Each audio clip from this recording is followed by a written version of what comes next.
So it has really been an amazing week so far in the blockchain ecosystem. So today we are talking about importance of proper blockchain and crypto education. So it's very, very important that we look into this. Many people come to the blockchain and crypto ecosystem without having proper knowledge, proper education about this industry, and that can lead to many things. It can lead to loss of assets, or it can lead to disasters that cannot be explained. So that's why we are deeming it fit to talk about this the importance of proper blockchain and crypto education. Joining us to have this conversation is Professor H.C. George Molt, who is founder Satoshi Academy, and he's also a Bitcoin philosopher. Thank you for joining us, George. Yes, nice to meet you all. Welcome. Thank you for inviting me to this show. Thank you for coming. How are you doing today? Well, I'm doing fine today. A lot of work always in this space. As you know, you have to set up your news and I have to set up my education levels and everything. Times are changing actually a lot. It's moving on fast with this technology. So keep up in this place is always a challenge. Interesting. So for our audience, we are streaming live on 4 channels. We are streaming live on Facebook, Twitter, YouTube, and LinkedIn. So anywhere you're joining us from, do well to like and also share this conversation. It's important that people to know more about, to get proper knowledge about this industry. And also do well to follow CoinNewsExtra TV across all our social media handles at CoinNewsExtra TV to stay up to date about all the latest happenings in the world of blockchain and fintech. So let's go straight to the conversation, talking about the importance of proper blockchain and crypto education. Prof, why do you think it's important for people to have good understanding of this ecosystem? Yeah, first let me say the most important thing on education is in this field area we are blockchain technology, cryptocurrencies, law, education fields, and everything. It is a society phenomenon. This is not only a part for some groups or for interest students or something like that. The technology is going to change our life, as we know for sure. And it is most important that people understand that this technology is disrupting living in countries like Africa more than in the Western world, because the system is also a system of independence and freedom. You can use your money, for instance, with Bitcoin on your own society groups without having any challenges with governments or something like that, as long as you do not exchange that into your fiat currency. On the other hand, we have decentralized financial exchanges, which haven't got any entities, can work as a standalone system without any responsible person to be shut down. So that is one kind of a field, and when we talk about humanism, ethic, and moral, where we can change a lot of things in the world, and for example, also fighting poverty. On the other hand, this technology is signed for automatically systems, accounting management, and whatever you can imagine. Think about smart city concepts where everything is controlled by blockchain technology, AI, or something like that. Most of the people do not understand what happens in the world. They think this is a future topic. They think the future is coming somewhere else. But the reality is that we are just in there, and people now frameworking how we exactly will live in this world. They do the framework in regulations. They do the framework in all the surroundings. And there is necessary that we not only have a technology understanding how these things are working, but more about what does it affect to me and how can I handle all these topics, the new words like artificial intelligence and something like that. Interesting. Let's look at, when it comes to proper education, it's good that you have, while we looked at it, proper education, some people may have baked information or education about the industry. So it's good that you also have a proper education. How do you see blockchain and cryptocurrency education impacting the industry in the long term? Yeah, in the long term, I think there is a lot of misunderstanding. We have thousands, many of thousands courses, and everyone is a blockchain expert in this field and explaining. That leads to a situation that blockchain actually is not really adopted. It is still in the test case. Think about Ethereum is there since 2013, and still we do not see any company usage of Ethereum other than having test fields. I will give you a short example why it is so necessary to understand. If you think, for example, NFT, this little collectible pictures which are unique and you can pay a lot of money for them. And a lot of people say, for example, these are all on the blockchain. In the reality, it is separated. You have a smart contract hosting the link where this is stored. So it is not stored on a blockchain. Mostly, only 5% is stored on a blockchain directly on the servers of a blockchain. The rest is outside on central servers or something like that, or decentralized file systems. And so we see it is not on the blockchain, the item itself, it's only the information, who is the owner and where is the link to the item, who is saved and stored in a blockchain ledger, for example, or on a unique number. So many people now create NFTs and does not know how to link that. So there are a lot of researches how you can do that, but many people do not understand what they read. So if they say first step, do this, do this, do this, many people do not understand. And that leads into a lot of misunderstanding. And in development, it's always fatal because sometimes you use the link to the NFT and then you want to show other people your NFT and it's gone because the server is down. So that is an example of how we can do blockchain training in a better way to make more understanding. So think about terms. What is blockchain really? Is blockchain the same blockchain what we talk in Bitcoin, for example? There's a big difference in there. What is decentralized and distributed? Also, there are a lot of misunderstandings in there. So it's all about the terms, Looking what you at say. Hmm?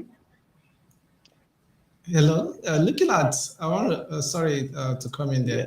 there. Looking at the current state of the education segment of blockchain and crypto, how would you assess, looking at the available educational options that are available in the ecosystem, how do you think blockchain and crypto education can be improved, both in accessibility and quality?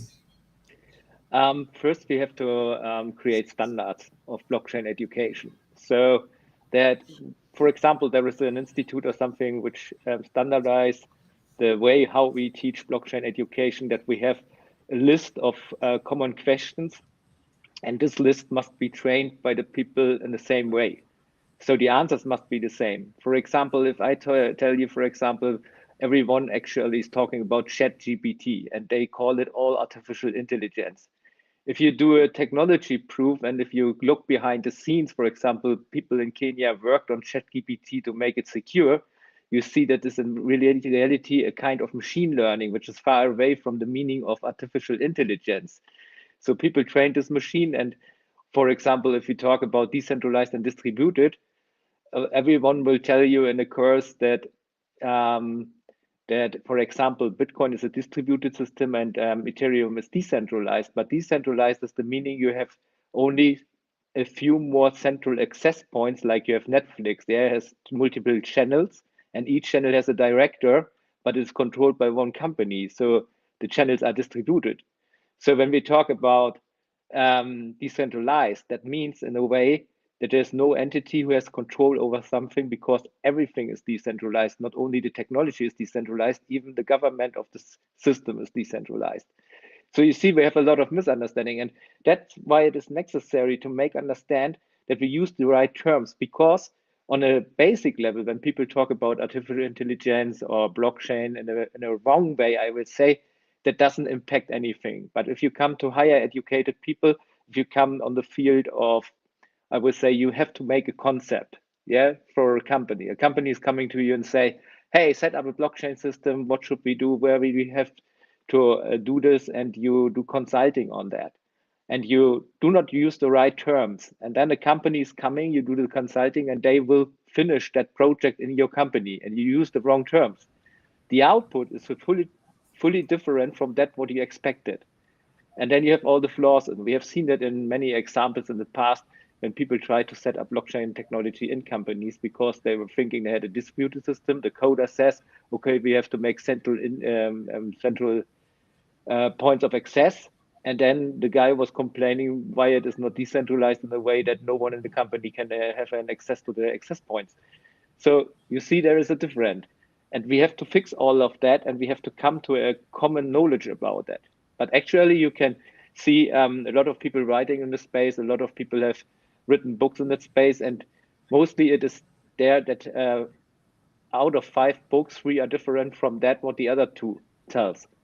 And so that's the most important thing to make education attractive also in this field. If we have standards, if we have universities who have a clear point what they want to educate and why they want to educate. For example, in Texas, a university is now offering Bitcoin by learning on coding.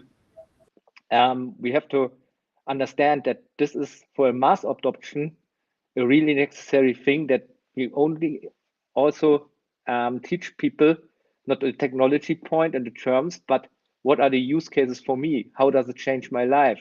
Where will I find my position in the future? Because a lot of jobs will go away with blockchain technology because we do not need any administration anymore because smart contracts can do that. But what does it mean for the society and how we develop in the future and where we go? What's the future jobs and how can I make my position to get a future job now? That's for me very important. Yeah. Interesting. So, hello. Interesting. Thank you very much for that wonderful contribution, George. So Yes. right now we'll go for a short break, a very quick one. When we return, we continue with the conversation. Do not go anywhere. We will be right back.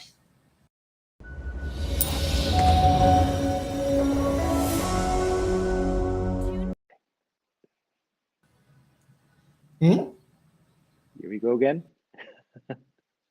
Welcome back to the show. It's still a CoinNewsExtra interview session.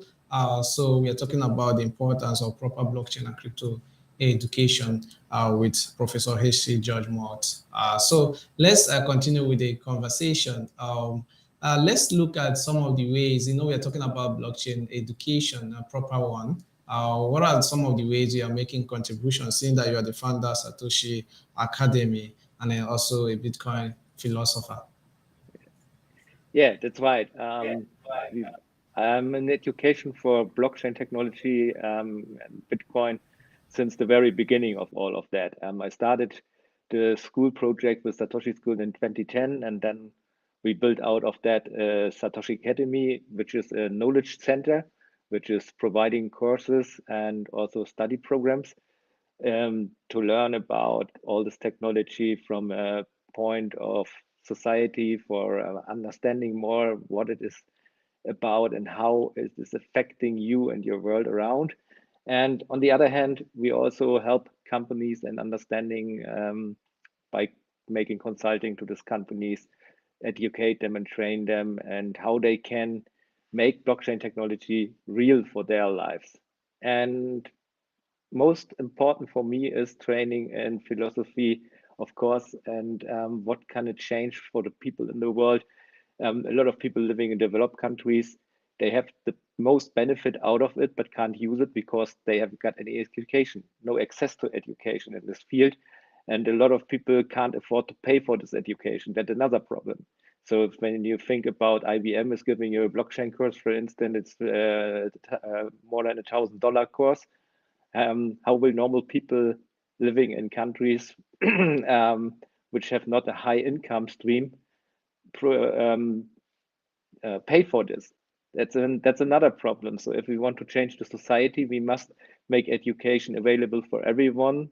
And this is what I always say to people when they ask me, how will you survive that? It is not about that you have one student, it's about that you maybe have 10,000 students who pay for your course a less fee than instead of 2 people who are rich and pay for your fee. So, and then for example, after that, it's very necessary that these people have a benefit out of that they really understand what's happening, what can they do personally for the future. not only having a curse and saying, okay, that was fine, and now I'm here with my knowledge and where to go. And this are the challenges in the world I see actually.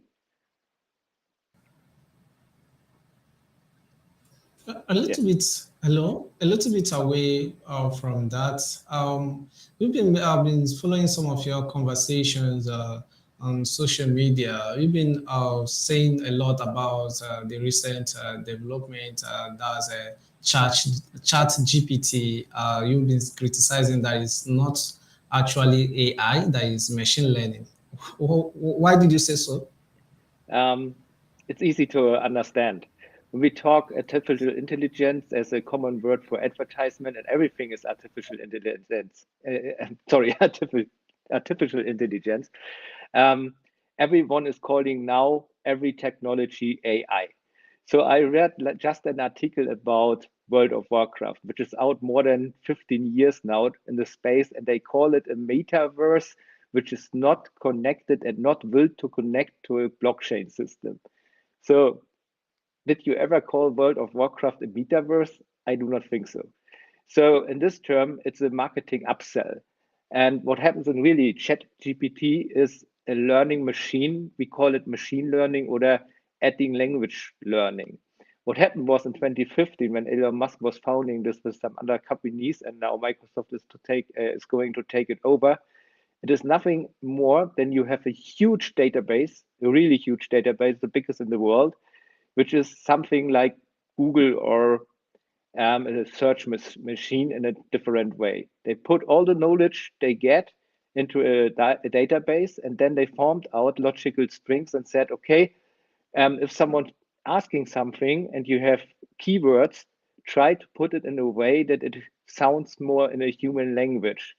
So this machine is able to recreate blocks, and they learned them and trained the machine by trial and error. So if you read the latest news in Kenya, people were paid for $2 in sweatshops for train the machines and make it more secure, how they call it. Yeah, because everything in the world we do actually is transmitted in if, when, why, what. So we have strings, so we can say if this is happening, then do this. And this Chat GPT is working in a similar way. It is saying, okay, if there are some keywords, then I have to do a text which I can use these words because these words make a sentence. Yeah, and this sentence is logical. So it was learning the sentence by trial and error, and now it can give several hundred answers to a question, which makes the machine looking human-like. But artificial intelligence itself is something like that. You ask a question, this machine can't answer right in that way, and the machine is calling another machine and ask the machine if it could help him out. So there's a strong difference in that what we see, actually what we call artificial intelligence, and what we will reach with artificial intelligence. We can say this is machine supporting knowledge of the people, something like that. Yeah. And this is Interesting, very much interesting. Thank you very much, Prof, for that. It has really been an amazing conversation. Before we draw the curtain on today's episode of CoinNewsExtra TV interview, I would like to get your closing remarks. Yes, but I will tell the people outside there and your customers and everyone who's watching now. The challenges in the world is not only about talking that we have challenges with regulators or how we can put these systems all in the old common system way we know. Many people use this technology and the education to make the world a copy in a digital way. We want to copy our world and how it works in a digital way. And this is, for me, the most important error in all of this. We have to recreate the world in a completely new way. We have to see it from a regulated perspective and from a implementation process or inclusion process in a different way. We have to change the way we act in this world completely. If we do not do and we try to continue to use this technology in the old way we have used technology for the centuries, we do not solve our problems, but we will harm the people and the world and we living more and more and more without finding a solution, because then the effect of a paradigm shift is gone. So we have to educate us more than before. Thank you very much. Thank you very much, Professor H.C. George Molt. Thank you for your wonderful contribution there. Thank you. Thank you for being here on the show. It's a pleasure. So for our audience, we really appreciate your time joining us on the show, and also do well to join us again today by 4 p.m. West African time, where we bring you Week in View, the trending headlines in the world of blockchain and fintech. We're going to bring in all of them. In case you missed what happened on Monday, Tuesday, Wednesday, Thursday, Friday, we're going to bring all of them to you by 4 p.m. West African time. Don't miss that. Bye for now. See you then.